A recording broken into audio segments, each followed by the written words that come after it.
Good morning बच्चों। हमने जो है सेंटर ऑफ मास जो है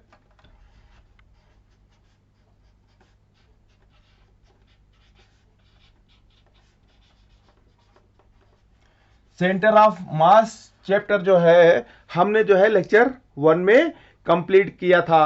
अब हम उसी चैप्टर को जो सेंटर ऑफ मास है बच्चों, उसी को हम कंटिन्यूएशन में लेते हैं और उसके फर्दर कॉन्सेप्ट को समझते हैं। बच्चों हमने जो चैप्टर 1 में पढ़ा उसमें हमने ये देखा कि जो हमारा जो सेंटर ऑफ मास है बच्चों जो है, ये हम जो है सेंटर ऑफ मास को हमने डिफाइन किया बच्चों वहां पे कि सेंटर ऑफ मास जो है क्या होता है। हमने वहां पे ये देखा बच्चों कि जो सेंटर ऑफ मास है उसकी हमको जरूरत क्यों पड़ती है, सेंटर ऑफ मास की बच्चों हमको जरूरत क्यों पड़ती है।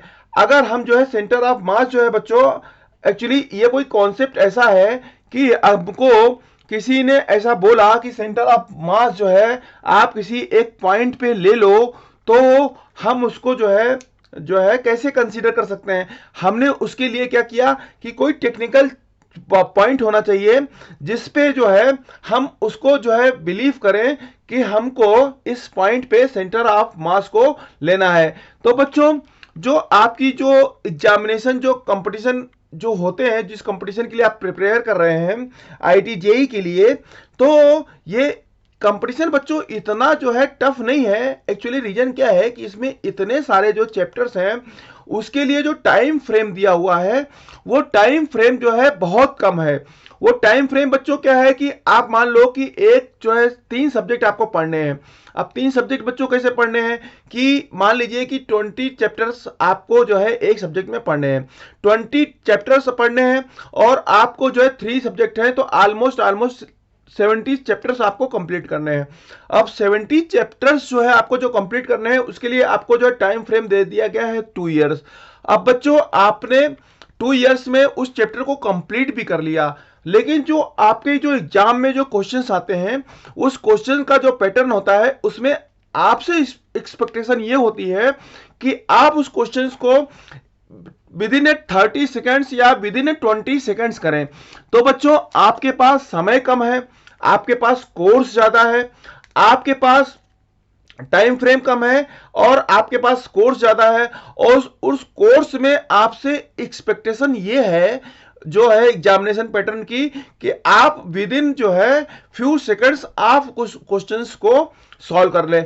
तो बच्चों ये यही एक चैलेंज है जो कि एग्जाम में होता है और जिसके कारण जो है मैक्सिमम बच्चे जो है स्कोर नहीं कर पाते हैं। तो बच्चों आपको कुछ ऐसे ट्रिक्स पता होने चाहिए, ऐसे कॉन्सेप्ट पता होना चाहिए जिसके बेसिस पे आप जो वो क्वेश्चंस आए उन क्वेश्चंस को आप इजीली जो है फास्ट वे में सॉल्व कर पाए। तो बच्चों उसी प्रॉब्लम को जो है एज ए जो है हम यहां पर चैलेंज की तरह एक्सेप्ट कर रहे हैं और वो कॉन्सेप्ट आपको ये दे रहे हैं कि उस कॉन्सेप्ट के थ्रू आप बहुत सारे क्वेश्चंस को जो है शॉर्ट टाइमिंग में आप जो है कैसे सॉल्व कर पाए। क्योंकि बच्चों चैलेंज तो बहुत बड़ा है, चैलेंज बहुत बड़ा है और एग्जाम की एक्सपेक्टेशन भी आपसे ये है कि आपको पूरा नॉलेज भी होना चाहिए, टाइम फ्रेम भी बहुत कम है और नॉलेज के साथ साथ आपकी स्पीड भी जो है बहुत जबरदस्त होनी चाहिए। उस प्रॉब्लम को सॉल्व करने के लिए आपकी जो स्पीड है वो बच्चों बहुत जबरदस्त होनी चाहिए। तो बच्चों उसी उसी प्रॉब्लम को सॉल्व करने के लिए मैं ये सीरीज लेके आया हूं और इसमें मैं आपको वो टिप्स दूंगा जिसके थ्रू आप जो क्वेश्चंस हैं उस क्वेश्चंस को आप जो है बहुत ही फास्ट वे में सॉल्व कर पाएंगे और उसका बेनिफिट ले पाएंगे। तो बच्चों यहां पर हमने जो लास्ट लेक्चर में पढ़ा था वहां पे हमने सेंटर ऑफ मास को पढ़ा था, सेंटर ऑफ मास के डेफिनेशन को समझा था, सेंटर ऑफ मास की जरूरत हमको क्यों पड़ती है वो हमने बच्चों जो है समझा था। अब सेंटर ऑफ मास की बच्चों जरूरत जो हमको पड़ती है उसमें क्या होता है बच्चों, जो मूवमेंट होता है, जो मोशन होता है, एक्चुअली ये कॉम्प्लेक्स मोशन होता है, उसमें ट्रांसलेटरी मोशन भी होता है और रोटेशनल मोशन भी होता है। इसको भी हमने बच्चों अच्छी तरीके से लेक्चर 1 में, जो हमारा सेंटर ऑफ मास का लेक्चर 1 है, उसमें हमने समझ लिया था। अब बच्चों इसके थ्रू हमने ये भी समझ लिया था और हमने ये भी समझ लिया था कि हमारा जो सेंटर ऑफ मास है उसको हम जो है निकालते कैसे है बच्चों, हमने सेंटर ऑफ मास का जो फॉर्मूला निकाला था वो भी हमने निकाल लिया था कि अगर हमारा जो सेंटर ऑफ मास है बच्चों वो हमको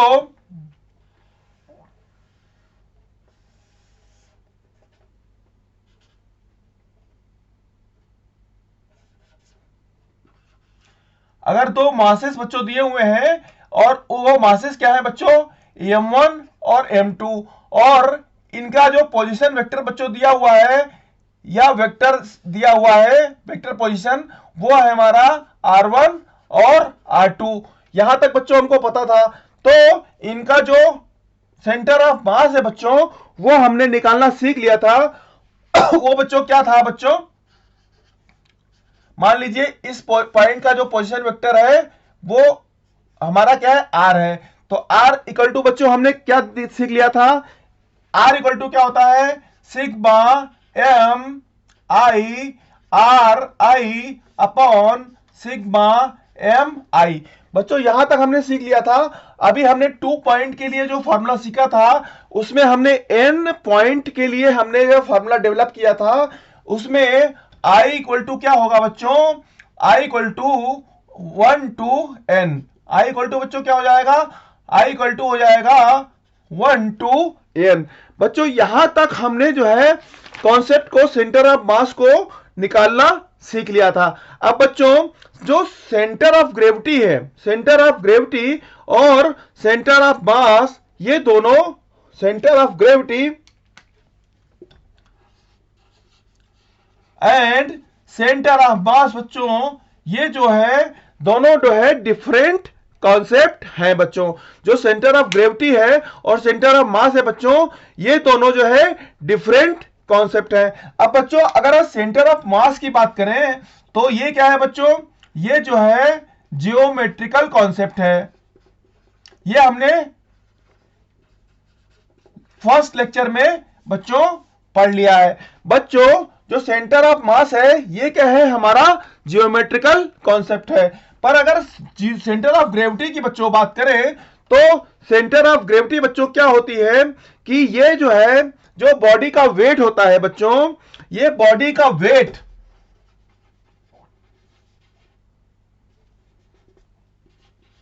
जो बच्चों बॉडी ऑफ वेट होता है ये जिस पॉइंट पे जो है कंसंट्रेटेड होता है उस पॉइंट को हम जो है सेंटर ऑफ ग्रेविटी जो है बोलते हैं। अब बच्चों मान लीजिए कि हमने एक फार्मूला देखा, आर जो पोजीशन वेक्टर है, जो हमारा सेंटर ऑफ मास का पोजीशन वेक्टर है, उसका हमने यहां पर फार्मूला देख लिया।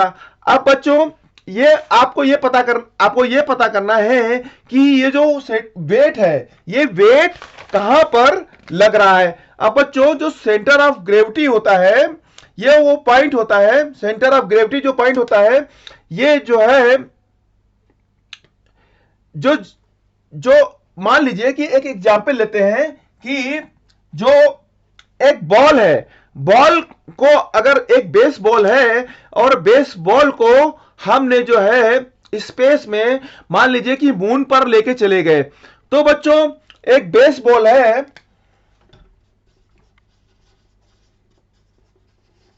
एक बेस बॉल है बच्चों, और इसको हम जो है मून के ऊपर ले गए।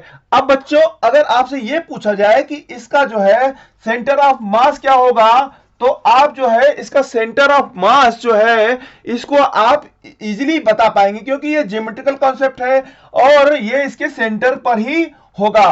पर अगर बच्चों इसका सेंटर ऑफ ग्रेविटी पूछा जाए तो आपको ये कहना है कि इसका जो है वहां पर तो ग्रेविटी काम ही नहीं कर रही है, तो इसका बेस बॉल का जो सेंटर ऑफ ग्रेविटी है वो तो है ही नहीं। अगर बच्चों इसको सिंपल एग्जांपल में पूछा जाए कि आप किसी रेस्टोरेंट पे गए हैं खाना खाने के लिए और वहां पर टाइमिंग है ही नहीं, वो टाइमिंग में वहां पे फूड सर्व किया ही नहीं जाता है, तो वहां पर आपको पूछा जाए कि आप पूछते हैं कि आपको खाना मिल सकता है क्या, तो वो बोलेगा रेस्टोरेंट वाला कि अभी तो यहाँ पर खाने की कोई प्रोविजन ही नहीं है, अभी यहाँ पर कोई व्यवस्था ही नहीं है, तो वहां पर आपको खाना सर्व हो ही नहीं पाएगा। तो बच्चों जो सेंटर ऑफ ग्रेविटी है वो जो है अगर हम इसको जो है मून पर रख दें तो मून के लिए जो सेंटर ऑफ ग्रेविटी जो है वर्क कर ही नहीं रही है। तो यहां पर इस जो बेसबॉल है इसके लिए जो है सेंटर ऑफ मास जो है पर सेंटर ऑफ ग्रेविटी जो है नहीं है। अब बच्चों मान लीजिए कोई एक अर्थ है, अपना जो अर्थ है अपना बच्चों, और अर्थ के ऊपर हमने जो है एक ऐसी रॉड रखी जिसकी लेंथ जो है मान लीजिए 6400 किलोमीटर है।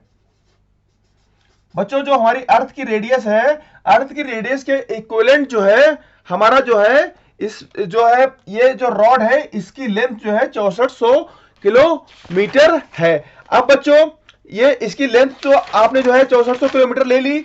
अब बच्चों ये जो रॉड है इस रॉड का अगर हम जो है एक तरीके से ये देखें कि इसका जो वेट है, अगर हाफ पोर्शन का वेट हम देखें तो हाफ पोर्शन का जो वेट है बच्चों, ऊपर का जो पोर्शन है इसका वेट जो है कम होगा और नीचे वाले पोर्शन का वेट जो है ज्यादा होगा। बच्चों क्यों होगा कि जो हम बच्चों जी कैलकुलेट करते हैं, जी हमारा क्या होता है, जी 1 minus H upon R E. ये बच्चों जो है हमारा जो है ग्रेविटी होती है इसका जो है हमारा फार्मूला होता है। जैसे जैसे h बढ़ता जाता है r के रिस्पेक्ट में वैसे वैसे r बढ़ेगा तो जो g है उसकी वैल्यू जो है बच्चों कम होती जाएगी। तो ऊपर वाला जो पोर्शन है इसका जो है जो मास है, इसका जो सेंटर ऑफ ग्रेविटी है वो बच्चों क्या होगा, इसका जो सेंटर ऑफ ग्रेविटी है ये इसका जो वेट है इसका ज्यादा होगा और ऊपर वाले सेक्शन का वेट कम होगा। तो जो सेंटर ऑफ ग्रेविटी है बच्चों ये समवॉट नीचे की तरफ शिफ्ट हो जाएगी। अब बच्चों हम यहां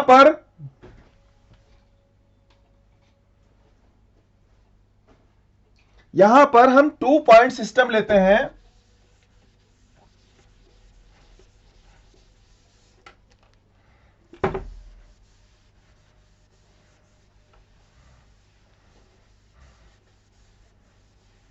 यहां पर बच्चों हम यहां पर 2 पॉइंट सिस्टम लेते हैं।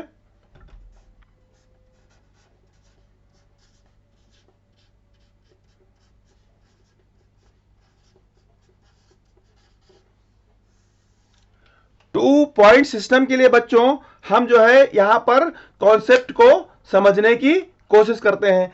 अब बच्चों यहां पर हमने एक सेक्शन फॉर्मूला पढ़ा है। सेक्शन फॉर्मूला बच्चों क्या बोलता है कि मान लीजिए कि 2 पॉइंट है, मास m1 और m2 और इनका जो है पोजीशन दिया हुआ है x1 y1 और x2 y2। बच्चों हमने एक फार्मूला पढ़ा है, इनके बीच में मान लीजिए कोई पॉइंट C है। अब इस पॉइंट को हमको निकालना है तो इसका जो पोजीशन है वो कैसे निकालते हैं बच्चों, m1 x1 plus m2 x2 upon m1 plus m2। और दूसरा पॉइंट निकालने के लिए क्या करते हैं बच्चों, m1 y1 plus m2 y2 upon m1 m2। इस तरीके से बच्चों हम पॉइंट C को निकालते हैं। अब इसमें ये देखिए बच्चों कि ये जो ये सेक्शन फॉर्मूला है इसको हम बोलते हैं सेक्शन फार्मूला। बच्चों सेक्शन फार्मूला में आपने देखा है कि मान लीजिए कि 2 पॉइंट दिए हुए हैं m1 m2 और उनका मान लीजिए कि ये हमारा जो है इनका पोजीशन वेक्टर दिया हुआ है, ये हमारा मान लो ओरिजिन है तो इसका पोजीशन वेक्टर दिया है x1 y1 और x2 y2।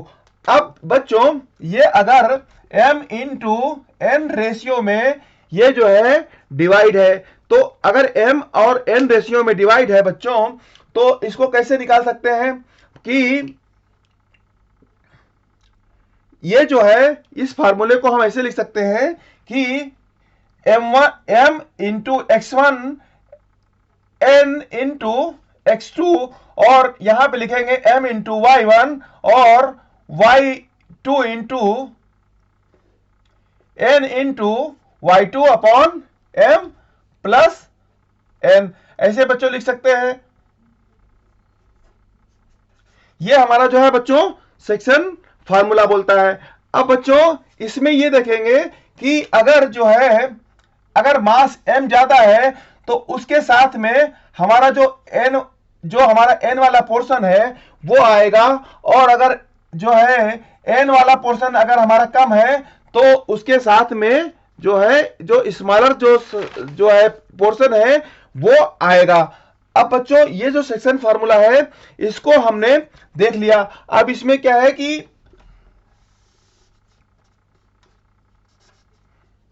दो पॉइंट बच्चों क्या है, ए और बी है। इनके जो पोजीशन वेक्टर है x1 y1 और x2 y2 दिए हुए हैं, और इनमें जो है m इंटू n रेशियो में ये जो है डिवाइड किया गया है। अब बच्चों इसको ये समझ लीजिए, इस तरीके से समझिए कि मान लीजिए कि इसका मास जो है 2 है और इसका मास जो है 1 है, और इनके बीच में जो डिस्टेंस है, डिस्टेंस जो है बच्चों वो है क्या है 3 मीटर है। बच्चों ये जो मास है ये 2:1 में जो है डिवाइड है। तो बच्चों इनका जो सेंटर ऑफ मास होगा बच्चों, ये जो है इसके बीच का डिस्टेंस 3 है, तो हम 3 को जो है 3 पार्ट में डिवाइड कर देंगे, तो इसका जो सेंटर ऑफ मास है वो 1:2 रेशियो में जो है डिवाइड होगा। अब बच्चों अब जो है अगर ये 3 मीटर है तो ये जो है 1 मीटर दूरी पे इसका जो है सेंटर ऑफ मास होगा। बच्चों इस कॉन्सेप्ट को ऐसे समझिए कि आपके पास में मान लीजिए कि जो है 100 रुपीज है, और 100 रुपीज को आपको 2 लोगों में बांटना है, तो आप क्या करेंगे 100 को 3 पार्ट में डिवाइड करेंगे, और एक पर्सन को आप जो है 2 पार्ट दे देंगे और दूसरे पर्सन को आप 1 पार्ट दे देंगे। तो बच्चों उसी कॉन्सेप्ट को हम यहां पर अप्लाई कर रहे हैं। मान लीजिए एक का जो बॉडी है उसका वेट 2 है और दूसरी बॉडी उसका वेट 1 है, और इनके बीच में 3 मीटर का डिस्टेंस है, तो मास का रेशियो बच्चों क्या हो गया 2:1। तो जो सेंटर ऑफ मास है उसका रेशियो क्या हो जाएगा बच्चों 1:2। अब जो हमारा टोटल डिस्टेंस है उसको हमने जो है 3 पार्ट में डिवाइड कर दिया, तो एक जो है जो हमारा जो टू वेट है 2 मास है उससे जो सेंटर ऑफ मास है बच्चों उसका जो डिस्टेंस हो जाएगा 1 मीटर हो जाएगा, और जो 1 मास से जो हमारा जो सेंटर ऑफ मास है उसका डिस्टेंस क्या हो जाएगा 2 मीटर हो जाएगा। तो बच्चों आपने ये सेक्शन फार्मूले के थ्रू जो है आपने इस कॉन्सेप्ट को समझ लिया। अब बच्चों अगर इसी चीज को हम जो है जनरलाइज फार्मूले में कन्वर्ट कर दें, अगर हम जो है इस फार्मूले को जनरलाइज फार्मूले में लिखें, तो बच्चों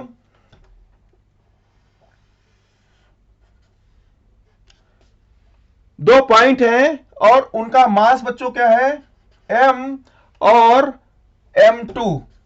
बच्चों उनका मास क्या है m1 एंड m2, और उनके बीच में जो उनके बीच में जो डिस्टेंस है बच्चों वो क्या है, उनके बीच में जो बच्चों डिस्टेंस है वो है r।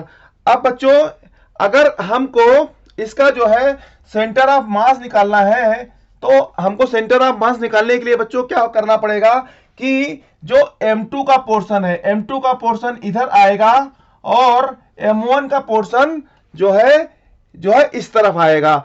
अब बच्चों इसको अगर हमको फार्मूले के फॉर्म में लिखना है तो हम इसको कैसे लिख सकते हैं, अगर हम इस पोजीशन को हम लिख रहे हैं तो बच्चों क्या हो जाएगा m2 r upon m1 plus m2, और इसके इस पोजीशन को अगर लिखना है तो m1 r upon m1 plus m2, इस तरीके से बच्चों लिख सकते हैं। अब बच्चों ये जो कॉन्सेप्ट है इसको हमको जो है बहुत ही जो है क्लैरिटी से समझना है कि जब हम m1 से जो सेंटर ऑफ मास की डिस्टेंस को लिख रहे हैं तो वहां पर हमने मास m2 को लिया है और टोटल डिस्टेंस को लिया है, और m1 प्लस m2 से इसको डिवाइड कर दिया है। जब हमने m2 से जो है सेंटर ऑफ मास का डिस्टेंस ले रहे हैं तो हमने मास m1 लिया है और r डिस्टेंस को मल्टीप्लाई किया है और टोटल जो हमारा वैल्यू आया है उसको m1 प्लस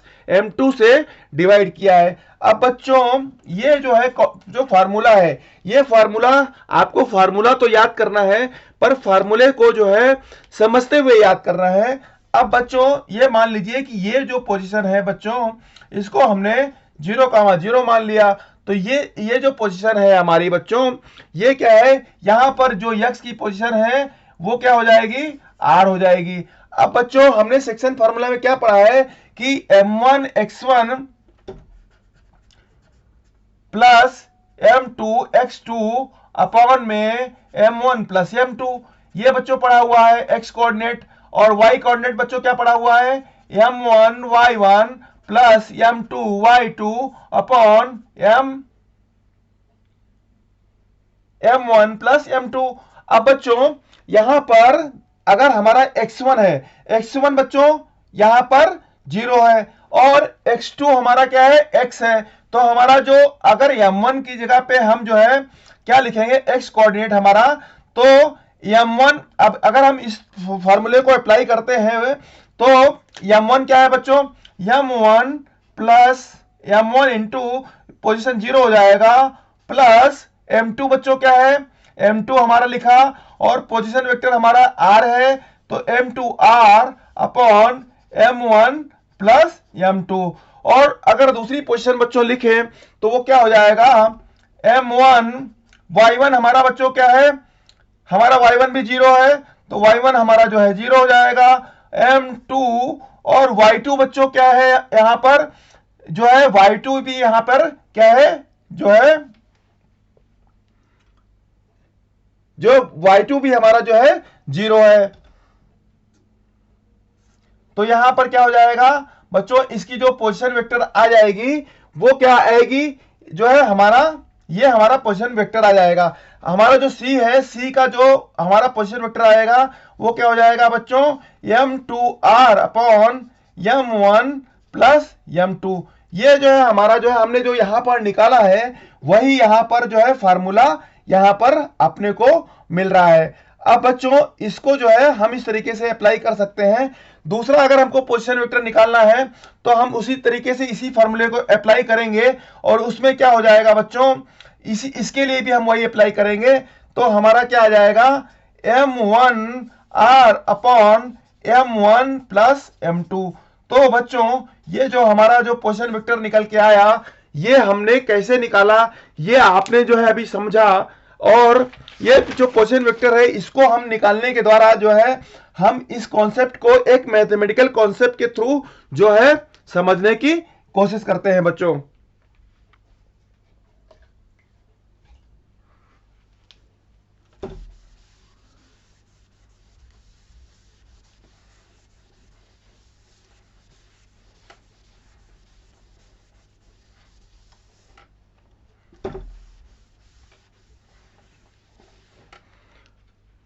अब बच्चों अगर कोई क्वेश्चन दिया हुआ है और उस क्वेश्चन में ऐसा दिया हुआ है कि मान लीजिए कि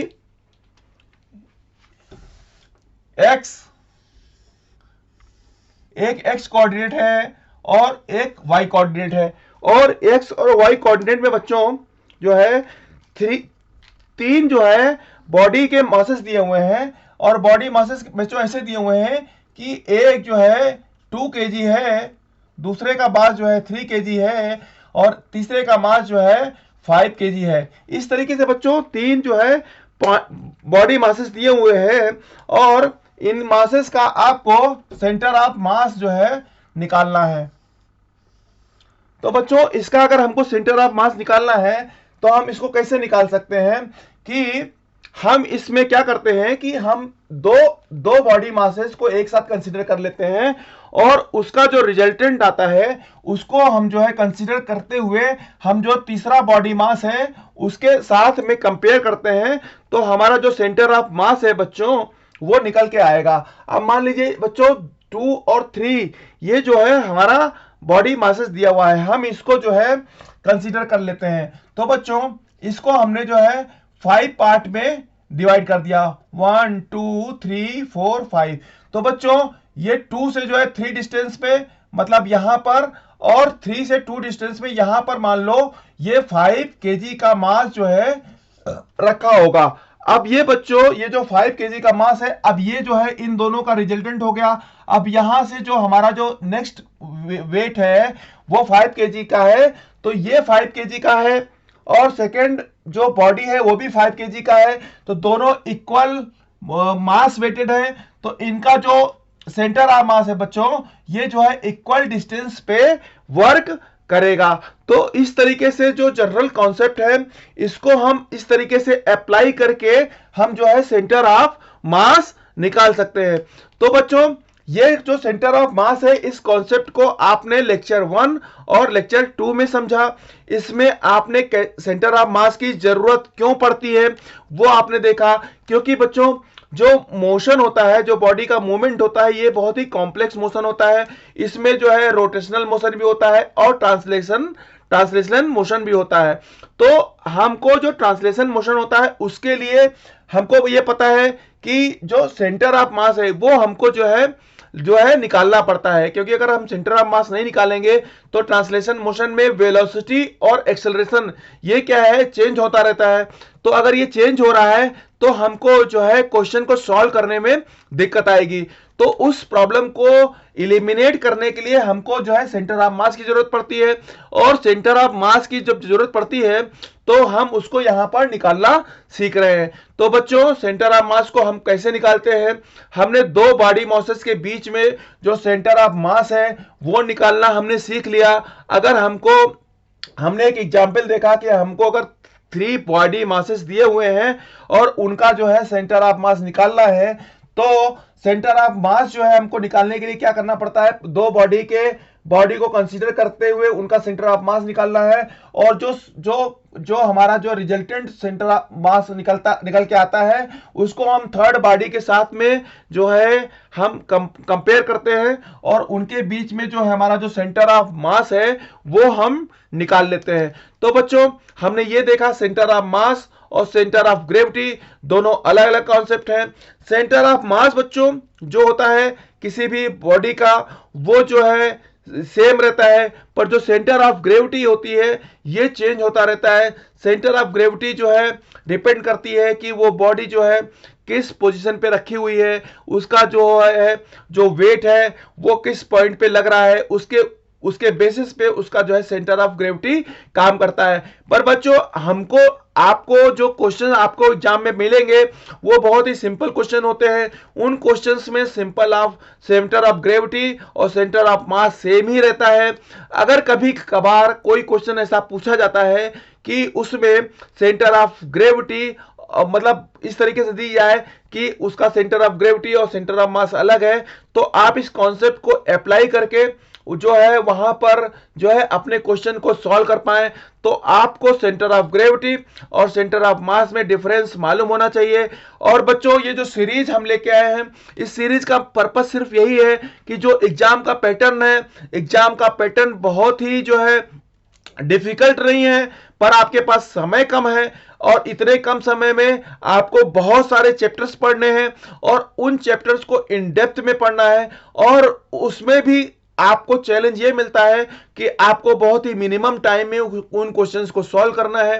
तो वो मिनिमम टाइम में क्वेश्चंस को सॉल्व करने के लिए आपको वो कुछ ट्रिक्स और कुछ टिप्स और कुछ कॉन्सेप्ट आपको जानने जरूरी हैं, और उस कॉन्सेप्ट को अगर आप जान लेंगे और उस कॉन्सेप्ट को आप समझ लेंगे तो आप क्वेश्चन को आसानी से कर पाएंगे। तो बच्चों ये सीरीज का जो पर्पज है वो आपको एग्जाम में कैसे आपको एक्सेल करना है उसमें मदद करेगा। तो बच्चों आप इस चैनल को सब्सक्राइब कीजिए और इस तरीके के कॉन्सेप्ट्स को सीखते जाइए, जिससे कि आप आने वाले एग्जाम में बेस्ट परफॉर्मेंस दे पाएं। तो बच्चों ठीक है, थैंक यू वेरी मच। आप जो है इस लेक्चर्स को आप कंटिन्यूएशन में देखते रहिए। तब तक आप लोगों को बहुत सारी well wishes. Thank you very much.